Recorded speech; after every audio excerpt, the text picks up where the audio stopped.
Ladies and gentlemen, welcome to this explosive breakdown of one of the most talked about moments in daytime television history, the unforgettable episode where funk legend Morris Day absolutely stormed off the set of the Jennifer Hudson Show following a fiery exchange that left everyone speechless. Picture this: the studio lights are bright, the audience is buzzing with anticipation, and Jennifer Hudson, the powerhouse host with her infectious energy and EGOT-winning charisma, is ready to dive into a conversation with Morris Day, the iconic frontman of the time, known for his slick style, that unforgettable strut, and hits like Jungle Love and The Bird from the Purple Rain era. Morris, dressed to the nines in his signature flashy suit, complete with a mirror in his pocket for those mid-sentence checks, saunters onto the stage amid applause, flashing the sly grin that's charmed fans for decades. Jennifer kicks things off with warmth, gushing about his recent Soul Train Legend Award and how his contributions to music have shaped the funk and R&B landscape,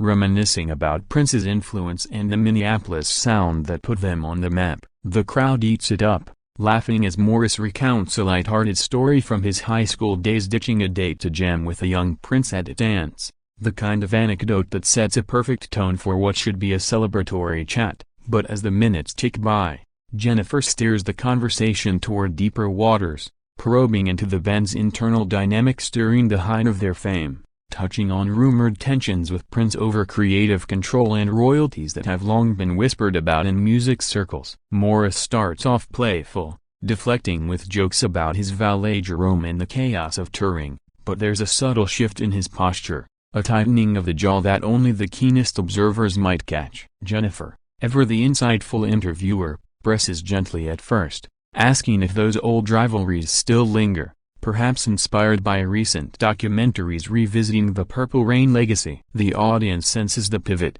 a hush falling over the room as Morris's responses grow shorter, laced with that signature sarcasm. What begins as a nod to artistic differences escalates when Jennifer brings up a specific interview from years back where Morris allegedly shaded Prince's leadership style, calling it dictatorial in a now viral clip. Morris's eyes narrow, and he leans forward, his voice dropping an octave as he counters, "Darlin', you know how stories get twisted in this buzziness. Prince was a genius, but geniuses don't always play nice in the sandbox." The tension crackles like static on a vinyl record, Jennifer holding her ground with a raised eyebrow and a probing follow-up. "But Morris, fans want the real tea. Did those tensions ever boil over into something that hurt the band?" The studio feels electric now, the band in the background shifting uncomfortably, and that's when the exchange ignites. Morris chuckles dryly at first, but it turns into a pointed retort, accusing Jennifer of dredging up ghosts for ratings, his words sharp as a high-heeled boot stomp. Jennifer, unflappable, fires back with her own brand of candor, saying, "This is about honoring your legacy fully, not burying it. Transparency builds bridges, not walls." The back and forth quickens, Morris gesturing animatedly, his chain swinging like a pendulum of frustration, while Jennifer matches his energy, her voice rising with passion drawn from her own hard-won battles in the industry. Whispers ripple through the audience, some cheering Jennifer's boldness, others murmuring sympathy for Morris's evident discomfort. As the argument peaks, with Morris slamming his fist lightly on the couch arm, declaring, "I came here to celebrate, not to autopsy the past," the room holds its breath. Jennifer attempts to de-escalate, offering a gracious pivot back to his latest projects, but the damage is done. Morris's face flushes, and in a move straight out of a dramatic movie scene, he stands abruptly, adjusting his jacket with deliberate flair, muttering something about not wasting time on revisionist history. The audience gasps collectively as he turns on his heel, striding toward the exit with that unmistakable swagger turned stormy, leaving Jennifer momentarily stunned but quick to recover with a heartfelt plea, "Morris, let's talk this through." But he's gone, the door swinging shut behind him like the final chord of a funk breakdown. Cameras capture the stunned silence, the crew frozen, and Jennifer turning to the audience with wide eyes, her laugh a mix of shock and genuine surprise. Social media erupts instantly. Hashtags like #MorrisDayWalkout and #Judd vs. Morris trending worldwide, clips going viral faster than you can say. Cool as ice. Fans dissect every frame, Was Jennifer too aggressive? Did Morris overreact? Or was this the raw authenticity that daytime TV desperately needs? In the aftermath, statements pouring on Morris's team calling it a misunderstanding blown out of proportion, while Jennifer posts a classy Instagram story praising his talent and expressing hope for reconciliation. This wasn't just a walkout, it was a cultural moment, reminding us that even legends have limits, and conversations about legacy can cut deeper than any bass line. As we delve deeper into this saga, we'll uncover the layers of history that fueled the fire, starting with Morris Day's meteoric rise and the Prince connection that made him a household name. Stay tuned as we unpack the prelude to the storm, exploring how decades of unspoken truths collided on that brightly lit stage, turning a routine interview into tabloid gold. The funk may never die, but the egos, they bruise just like anyone else's. And in the world of entertainment, where glamour meets grit, moments like these are the spice that keeps us hooked, proving that behind every strut is a story waiting to unfold or explode. To truly grasp the magnitude of Morris Day's dramatic exit from the Jennifer Hudson Show, we must rewind the reel to the origins of his stardom, a tale woven with threads of raw talent, serendipitous collaborations, and the unyielding pulse of the 1980s funk explosion that redefined black music on the global stage. Born Morris Day in 1957 in Minneapolis, young Morris was a drummer kid with dreams bigger than the local clubs where he cut his teeth, banging away on kits in garages and school gyms until fate, or rather, a chance encounter thrust him into the orbit of one Prince Rogers Nelson. It was the early 70s, amid the hazy smoke of high school dances, when Morris first ditched a date to sneak backstage and witness Prince's band shredding covers of James Brown and Sly Stone. That night, a spark ignited, leading to jam sessions that birthed what would become the time. Prince, the enigmatic prodigy, handpicked Morris not just for his beats but for his charisma, that effortless cool that could command a room without uttering a word. By 1981, with the release of their self-titled debut album produced entirely by Prince under his copyright copyright guise, the time exploded onto the scene, blending razor-sharp guitar riffs, slapping bass lines, and Morris's velvety vocals into anthems that had dance floors quaking from coast to coast. Tracks like Get It Up and Cool weren't just songs, they were manifestos of style, with Morris's persona the dapper dresser, the quick-witted charmer cemented by his on-screen debut in Purple Rain, where he portrayed the suave rival to Prince's kid, complete with improvised lines that added authentic swagger to the film's narrative. Behind the velvet ropes, however, cracks began to form, whispers of Prince's iron-fisted control over songwriting credits, production decisions, and even stage antics created undercurrents of resentment. Morris, ever the diplomat in public, later revealed in interviews how Prince once vetoed his signature bird dance move during rehearsals, deeming it too goofy for the cinematic vision, yet Morris defiantly incorporated it anyway, turning potential conflict into career-defining flair. This pattern of creative push and pull defined their relationship, symbiotic yet strained, brotherly yet businesslike, with the Times' success hinging on Prince's genius while Morris's star shone as the charismatic focal point. Fast forward through sold-out tours, MTV rotations that broke barriers for funk acts, and side hustles like Morris's solo ventures, and you see a man who's navigated fame's fickle tides with resilience, from battling health scares to mentoring young artists in the Minneapolis scene. Yet,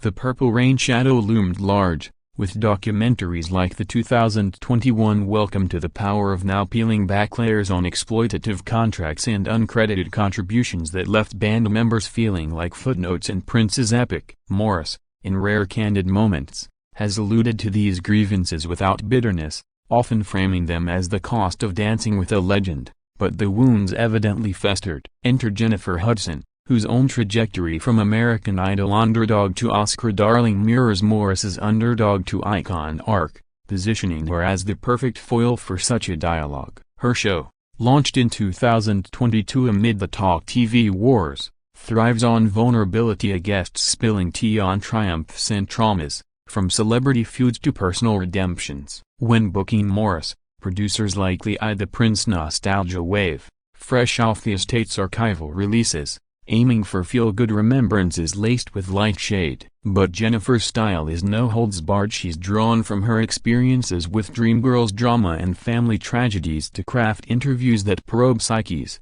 often unearthing truths that linger long after the credits roll. In the green room pre-taping, Morris reportedly joked with staff about keeping it light and funky, unaware or perhaps worried that Jennifer's research ran deep, pulling from archived Rolling Stone pieces and fan forums dissecting the Time's disbandments and reunions. As the segment begins, the synergy is palpable. Jennifer's powerhouse voice belts a snippet of 7779-311, drawing cheers, while Morris mirrors her energy with tales of wild after-parties and wardrobe malfunctions that have audiences in stitches. But the fulcrum shifts when she name-drops a 1990s cue where Morris quipped about Prince's control-freak tendencies stifling band autonomy, a line that's since been meme-ified in Prince stan Twitter wars. Morris's retort to Jennifer, "Honey, that's ancient history, we're all ghosts in the machine now," lands with an edge, the laughter polite but strained. She doubles down,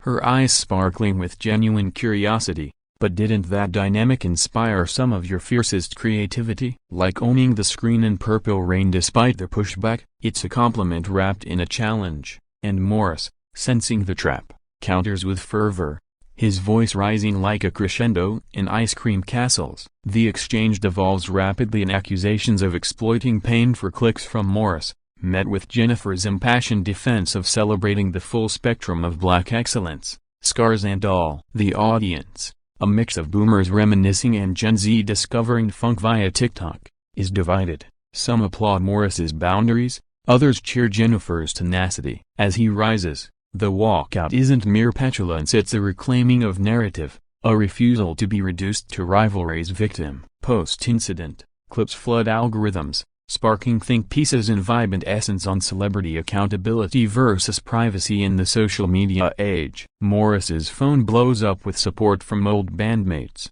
while Jennifer fields calls from publicists urging damage control. This blow-up, born from buried beef, underscores a timeless truth: fame's funhouse mirrors distort as much as they dazzle, and when icons collide, the fallout echoes eternally. As we transition to the heart of the confrontation, we'll zoom in on those blistering minutes, frame by frame, revealing how words became weapons in a battle for a legacy's soul. Diving headfirst into the eye of the storm, those fateful 5 minutes on the Jennifer Hudson Show where civility shattered like glass under a stiletto heel, transforming a star-studded segment into a spectacle of raw emotion and unfiltered truth that would dominate headlines for weeks. The setup was textbook daytime magic, plush couches and jewel tones, a live band teasing funky riffs from the Times catalog, and Jennifer Hudson radiating that megawatt smile as she welcomes Morris Day with open arms, the crowd roaring like it was 1984 all over again. "Morris,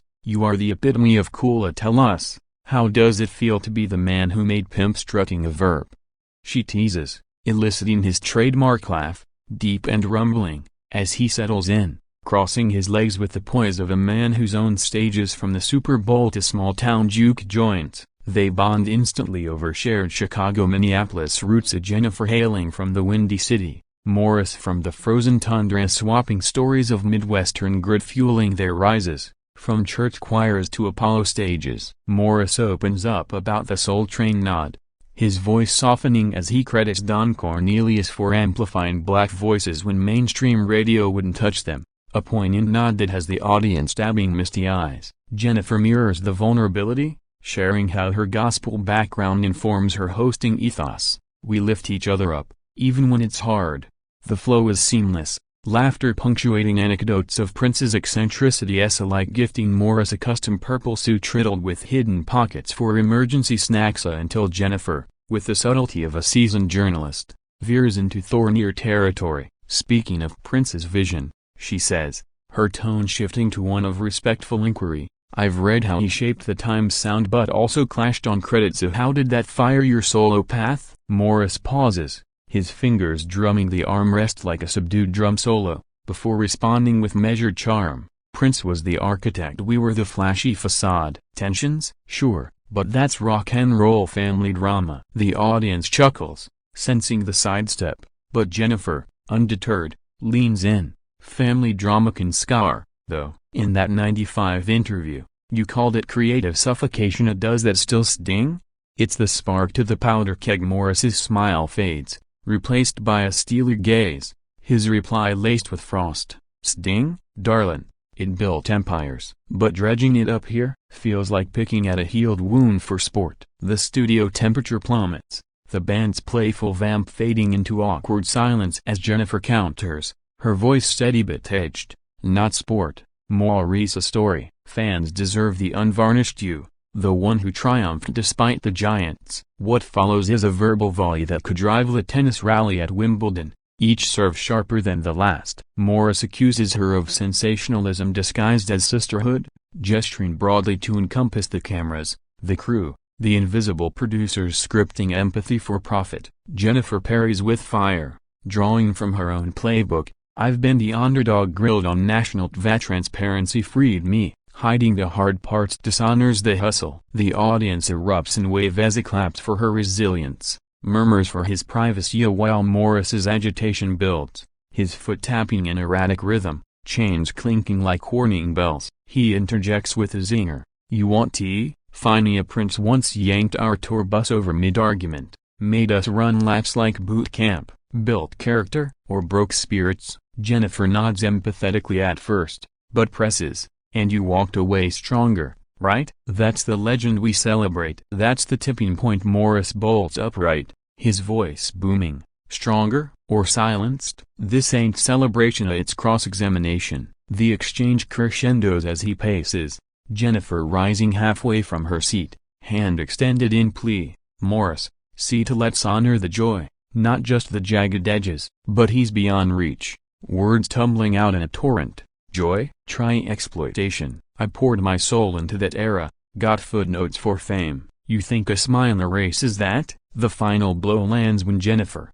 perhaps too candidly, quips, footnotes become chapters when you own them aloud. Morris freezes, then spins, declaring with theatrical finality, own this, I'm done being your exhibit. The walkout is poetry in motion, a back straight, shoulders squared. That iconic cane left forgotten on the couch as he storms the wings, door slamming with echoing finality. Jennifer sinks back, exhaling sharply, before addressing the stunned crowd. Wow.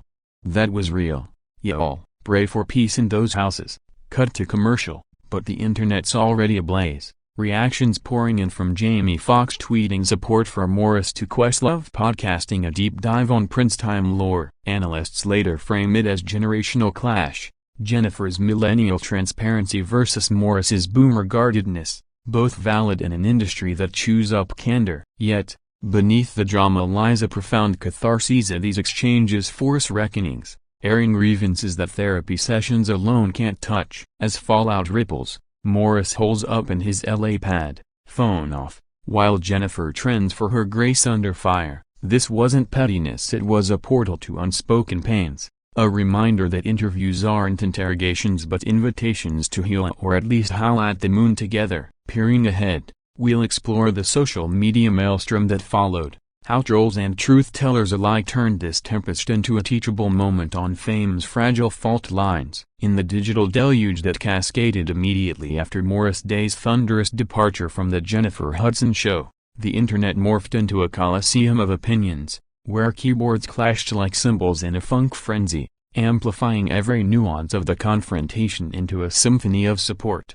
shade, and soul-searching discourse. Within seconds of the door slam, X, formerly Twitter, lit up like a disco ball under strobe lights.